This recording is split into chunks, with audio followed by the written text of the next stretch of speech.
పాకిస్తాన్ భారత్ మీద భారీ కుట్ర వేయబోతున్నట్టు తెలుస్తోంది. అది కూడా ఆగస్టు 15కే అంటున్నారు. సో దీని గురించి ఒకసారి క్లుప్తంగా వివరణ తీసుకుందాం. ప్రస్తుతం మనతోటి సీనియర్ జర్నలిస్ట్ జగదేవ్ గారు ఉన్నారు. వెల్కమ్ చెప్పిద్దాం. Hello sir. హాయ్ జకీర్. అసలు ఈ కుట్ర చేయగలుగుతారా? మొన్న జరిగిన ఇష్యూస్ ఇవన్నీ దృష్టిలో పెట్టుకొని మనం డిస్కస్ చేసుకుంటే అంత ధైర్యం ఉందంటారా? అంత సీన్ లేదండి యాదవులకి. అంటే కెచ్చు కాదు, ఊరికే ప్రేలాపనలు. అంటే కింద పడ్డా, ఇది పోసుకున్నా, అన్ని మూసుకొని వెనక్కి వెళ్ళిపోయినా బయటికి మాత్రం ఏదో మరి అప్పిచ్చేవాడు ఉండాలి కదండి. ఇప్పుడు అప్పిచ్చేవాడు రావాలంటే ఏదో మేమే తక్కువ, మాకు ఆ పవర్ ఉంది ఈ పవర్ ఉందని చెప్పుకోవాలిగా. సో షహనాజ్ గారు ప్రధానమంత్రి, పాక్ ప్రధానమంత్రి ఏం చెప్తున్నారంటే, అంటే స్వతంత్రం మనతో పాటు వాళ్ళకు కూడా కదా. సో ఆర్మీ రాకెట్ లాంచ్ అని ఏదో ఒక టీం రెడీ చేయబోతున్నాడు సపరేట్గా, రాకెట్లతో అటాక్స్ చేసేలాగా. అంటే ఊరికే ఏదో ఒకటి చెప్పాలి, పాకిస్తాన్ యొక్క పరువు నిలబెట్టుకోవాలి, దేశం మీద ప్రజలకు ఉండే విశ్వాసాన్ని సన్నగిలకుండా కాపాడుకోవాలి అని అంటే ఆ మాత్రం ప్రయత్నం చేయాలి ఒక రాజకీయ నాయకుడిగా. నిన్న ఇప్పుడు 12-13 ఆగస్టు 12 ఒక అటాక్ జరిగింది. ఊరికే రైఫిల్స్ తీసుకొని కాల్పులు జరిపారట. 40 మంది చనిపోయారు. అందులో 8 ఏళ్ళ ఒక అమ్మాయి కూడా ఉంది. పిచ్చి, వేలం వెర్రి, శాడిజం ఏమిటో మరి ఆ చెత్త అయిన ఒక ఆలోచన, దుర్మార్గపోయిన ఆలోచనలు. మొన్న ఒక ఆవిడ ఒక వీడియో చేసి పెట్టింది. చిన్న పిల్లలు 6-7 ఏళ్ళు లేదా 5-10 ఏళ్ళ మధ్యలో ఉన్న పిల్లలు రోడ్డు మీద ఆడుకుంటుంటే వెళ్ళి ఆ అమ్మాయిలకి పైశాచికంగా రోడ్డు మీద నడిచి వెళ్ళిపోతున్నాయి ఎదవలు. ఆ అమ్మాయిలు పట్టుకొని ముద్దులు పెట్టేసి ఎక్కడ పక్కడ టచ్ చేసుకొని వెళ్ళి అది అక్కడ పాకిస్తాన్లో జరిగింది. అది అటువంటి దుర్మార్గపు నీచపు మెంటాలిటీ ఉన్న యధవులకి ఇంకెలా ఉంటాడు? యథా రాజా తథా ప్రజ. ఆ రాజు అలాంటి వాడు, ప్రజలు అలాంటి వాళ్ళు. సార్, ఈ అటాక్ అనేది నిజంగా ఇప్పుడు అసలుకి చేయగలుగుతారంటారు? భారత్ అంత ధైర్యం ఉందనుకో. లేదు, తేట తెల్లం అయిపోయింది. ఫ్రీ. ఎందుకంటే అందరూ ఆపరేషన్ సింధూర్తో ఇంకా వాళ్ళకి పోయించారు, ఇంకా తుక్కు రేగొట్టాలి, ఆపేశారు అనవసరంగా అనుకున్నారు. కానీ మనం అలా పెట్టుకుంటే రెగ్యులర్ యాక్టివిటీస్ ఆగిపోతాయి. భారతదేశ అభివృద్ధి జీడిపిలో 2వ స్థానానికి రావాలనుకుంటున్న కొన్ని ఉన్నాయి టార్గెట్స్, అవన్నీ మెల్లగా తగ్గుతాయి. ఇంకోటి ఏంటంటే వాళ్ళు పహల్గామ్ మీద దాడి చేసిన ఆ యధవలు ఒకటి మనల్ని అభివృద్ధి చూసి తట్టుకోలేక, రెండవది టూరిజం మీద దెబ్బేయడానికి.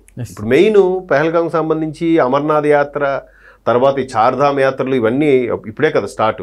అమర్నాథ్ యాత్ర అంటే ఆల్రెడీ క్లోజ్ చేసేసారు అనుకోండి. ఈ చార్ధామ్ ఇవన్నీ ఏంటంటే ఆల్మోస్ట్ ఆల్ దీపావళి వరకు ఉంటుంది. ఏది గంగోత్రి, యమునోత్రి, కేదార్నాథ్, బద్రీనాథ్ కలిపి.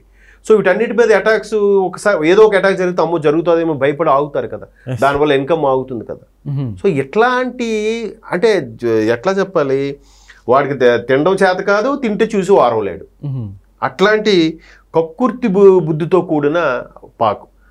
మొన్న కూడా వాడెవడు మునీర్ సైనికాధికారి యుఎస్ వెళ్ళాడంట. అక్కడ పెద్ద బిల్డప్, సింధు నది జలాలు మాకు రాకపోతే మీరు దాని మీద ఇంకో డ్యామ్ కడితే చూస్తాం ఒకేసారి లాంఛర్లతో పేల్చేస్తాం అన్నాడు. మరి మొన్న పేల్చలేకపోయాడు. వాడు కరాచీ పోర్టుని, వాడు ఎక్కడైతే అణుబాంబులు దాచాడో దాని చుట్టూ ఉండే రన్వేని, వీటన్నింటినీ కూడా మన వాళ్ళు ధ్వంసం చేసి పడేశారు with in the span of 12 hours. కేవలం ఒక రాత్రి 12 గంటలలో మొత్తం వేసి లేపి పడేశారు. ఇంక బయటికి రావడానికి లేదు, రన్వే ఇవ్వడానికి లేదు, కరాచీ పోర్ట్లో వెహికల్స్ అన్ని దింపడానికి లేదు, ఆ కార్గో వెహికల్స్వి. ఇంత చేసేసినా బయటికి మాత్రం మేకపోతు గాంభీర్యం, మేము చేసుకుంటాం. అది చాలదన్నట్టు పహల్గామ్ ఎవరైతే ఏ కుక్కలైతే వచ్చి కాల్చాయో ఆడవాళ్ళని ఎదురుగా మగవాళ్ళ ప్రతాపం చూపించుకొని ఆ కుక్కలను మొన్న భద్రతా సిబ్బంది మట్టు కనిపించారుగా. ముగ్గురిని కుక్కలు కాల్చేశారుగా. అంత కసి మీద ఉన్నారు. పైగా కేంద్రం కూడా ఫుల్ పవర్స్ ఇచ్చేసింది, ఏమి చేయలేకపోతున్నారు. ఒకటి మ్యాన్ పవర్ మనకి పవర్ఫుల్, పైగా సువిశాల దేశం దానికన్నా.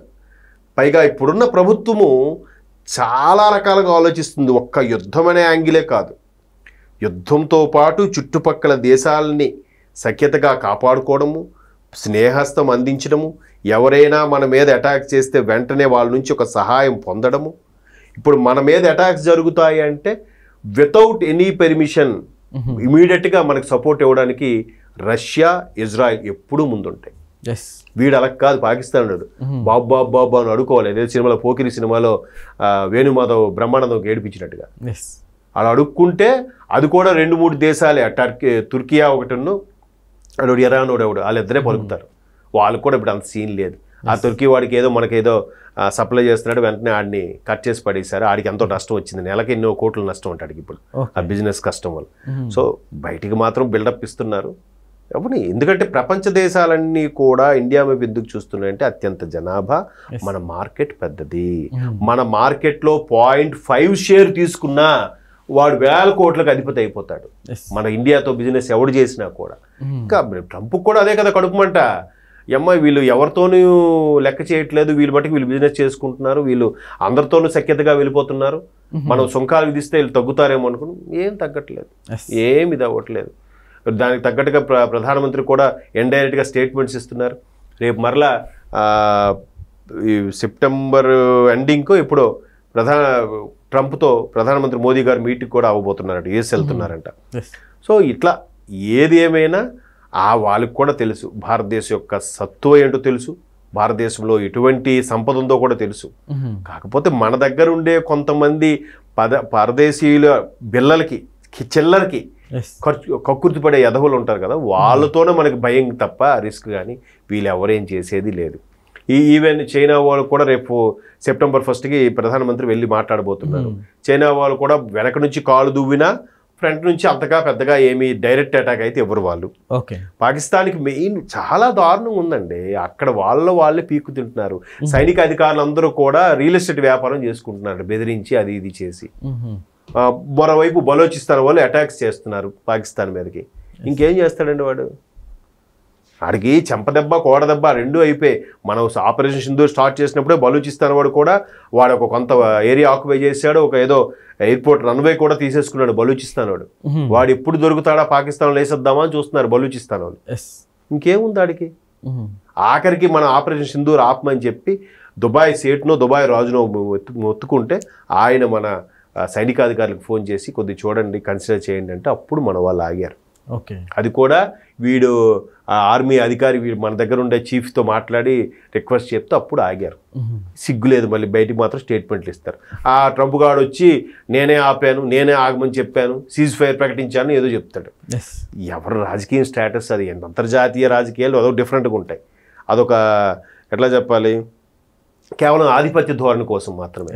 నేనే పోటుగాడిని, నేను చెప్పినట్టు అన్నీ వింటాయి అనుకోవడానికే అమెరికా వాడు ఎప్పుడు నేనే గొప్ప అనుకున్నప్పటికే ఆ రోజులన్నీ అయిపోతాయి. వాడు అలాగే చేస్తాడు కూడా. సో ఇప్పుడు అమెరికా వాడు తోడుందేమో అనుకొని వీడు ఫీల్ అవుతున్నాడు తప్ప మనకు బరిగేది ఏమీ లేదు. వాళ్ళందరూ మేకపోతే గాంభీర్యమే. కాకపోతే స్వాతంత్ర దినోత్సవం కాబట్టి సైనిక పీరియడ్లు ఉంటాయి కాబట్టి సైనిక పీరియడ్లో భాగంగా ఆర్మీ రాకెట్ ఆర్మీ అని ఏదో లాంచ్ చేసి మనకు తిరుగులేదు, మనం ఇకపై ఎవరు అటాక్ చేసినా మనం కాపాడుకోగలం, తిరిగి అటాక్ చేయగలం అన్నట్టుగా బిల్డప్ ఇస్తున్నారు. గతంలో మనం పృథ్వీ ఏదో ప్రయోగిస్తే వాళ్ళు ఘోరి అని ఏదో ప్రయోగించారు, మనం ప్రోక్రాన్ దగ్గర అనుభవం ప్రయోగిస్తే వాళ్ళు కూడా ప్రయోగించారు, మన సొంత పరిజ్ఞానంతో ప్రయోగిస్తే వాళ్ళు పక్క దేశం నుంచి అరువు తెచ్చుకొని అప్పు తెచ్చుకొని వాడి దగ్గర టెక్నాలజీ కొనుక్కొని ప్రయోగించారు. వాళ్ళకి మనకి కొన్ని యోజనాలు తేడా ఉంది. కాబట్టి ఇదంతా అంతర్జాతీయ మార్కెట్లో మేము ఉన్నాము, మాకేం తక్కువ కాదు బాబు, మాకు ఎవడైనా అప్పు ఇవ్వండి అని అడుక్కోవడానికి చేస్తున్న ప్రయత్నమే తప్ప పాకిస్తాన్కి ఇంకో విషయం ఏంటంటే అక్కడ నుంచి ప్రజలు బయటికి వెళ్ళిపోవడానికి కూడా చాలామంది ప్రయత్నాలు చేస్తున్నారు.